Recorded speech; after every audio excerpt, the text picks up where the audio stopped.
di teknologi dalam dunia pendidikan. Untuk pertanyaannya, yang pertama, Ibu, bagaimana pandangan Ibu tentang penggunaan teknologi dalam proses pembelajaran di sekolah?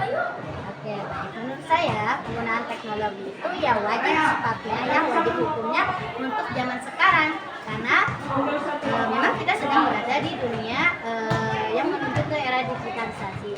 Jadi jangan sampai nih anak SMA 5 anti teknologi, gagap teknologi, ya contohnya misalkan dalam penggunaan handphone dan juga penggunaan komputer itu harus bisa, wajib bisa minimal basicnya lah, bisa bikin surat, bisa ngupload file, bisa kirim email, itu yang basicnya wajib bisa. Sebab kalau kalian tidak bisa, kalian akan ketinggalan zaman dan itu akan menghambat proses kalian dalam bertahan hidup di dunia digital ini. Misalkan dalam bekerja, di dunia karir, kalian akan terhambat. Sudah pasti akan beda posisi orang yang bisa komputer dan tidak bisa komputer, mungkin ya di sebuah perusahaan atau instansi tertentu. Jadi wajib bisa. Pertanyaan selanjutnya, alat atau aplikasi apa sih yang sering digunakan untuk mendukung kegiatan belajar mengajar? Oke, baik ya.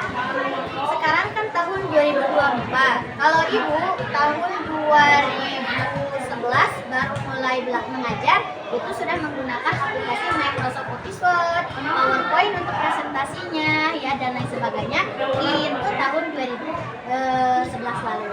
Tapi seiring berjalannya waktu, semakin banyak sekali platform-platform yang mengembangkan aplikasi untuk pembelajaran, mulai dari Google Form yang sederhana ya, ada juga Quizzes, ada juga website-website dan AI lainnya yang dapat membantu siswa dalam belajar.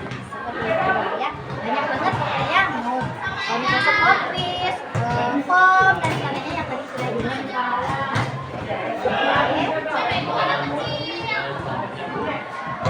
Apakah Ibu melihat ada perubahan hasil belajar siswa sejak teknologi mulai banyak digunakan? Oke, baik. Karena Ibu mengalami dari masa transisi ya, dari zaman manual sampai digital, perubahan sudah pasti ada ya. Yang pertama dari segi efisiensi waktu, memang siswa lebih bisa mengejar dari lebih banyak, karena terkadang siswa yang zaman sekarang itu jarang nulis ya, terlalu mengandalkan slide atau PowerPoint.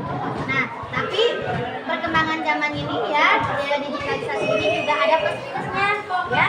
Kalau Ibu pribadi sekarang mungkin sudah akan kembali ke era zaman dulu yang dimana siswa itu harus menulis terlebih dahulu. Supaya apa? Tujuannya meningkatkan kebiasaan literasi siswa. Karena kalau siswa dibiasakan dimanjakan dengan adanya modul digital, ya slide PowerPoint, itu anak jadi malas nulis, ya dari malas nulis terkadang jadi malas baca karena terlalu banyak file yang harus dibaca. Itu akhirnya kalau saya pribadi, kalau orang sekarang mulai pakai modul digital dan sebagainya, saya pribadi lebih kembali ke metode zaman dulu, tetapi tidak dengan meninggalkan metode yang sekarang, dikolaborasikan dan digunakan berdasarkan kebutuhan. Jadi seimbang ya, metode konvensionalnya digunakan, metode zaman sekarangnya juga dikerjakan. Kalau Ibu pribadi sih seperti itu. Untuk pertanyaan selanjutnya, Ibu, apa saja sih tantangan yang Ibu hadapi saat mengintegrasikan teknologi dalam pembelajaran? Tantangannya sudah pasti ada terkait dengan sarana dan prasarana.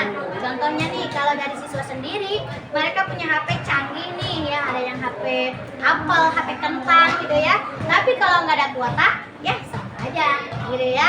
Semuanya tidak ada artinya gitu. Atau ibunya sendiri, misalkan kuota ada, laptop ada, handphone ada, tapi nggak ada listrik di kelasnya. Nah, itu juga sama, bikin saya mati gaya ya. Jadi teknologi sudah pasti ada kelemahannya, ketergantungan terhadap sumber daya lain seperti listrik dan juga kuota. Itu kalau menurut Ibu ya. Itu ya kendalanya itu dari sarana dan prasarana. Terkadang di sekolah kita di SMA Negeri 5 tidak semuanya adalah orang yang kuotanya setiap hari ada. Ada aja di hari tertentu atau di minggu tertentu kita nggak ada kuota ya. Kasih kalau Erika kayaknya tiap hari ada selalu kuotanya ya. Oke, alhamdulillah. Tetapi di sini kalau Eriko mau tahu, tidak semua teman seperti Eriko. yang dimana kuotanya itu ada tiap hari. Kadang mau berangkat sekolah saja ada hambatan karena nggak ada ongkos. Jadi itu mungkin kendalanya adalah sarana dan prasarana. Dan SDM-nya juga. Terkadang ada siswa yang malas. Nah, kalau yang malas itu adalah masalah pada diri pribadi siswa itu sendiri. Gitu tanyanya. Pertanyaan terakhir, menurut Ibu, bagaimana cara penggunaan teknologi yang efektif untuk mendukung hasil belajar siswa? Ya, penggunaan teknologi yang efektif itu ibaratnya kalau koki punya pisau dengan berbagai jenis. Mau motong daging, pisaunya apa? Mau motong buah, pisaunya apa?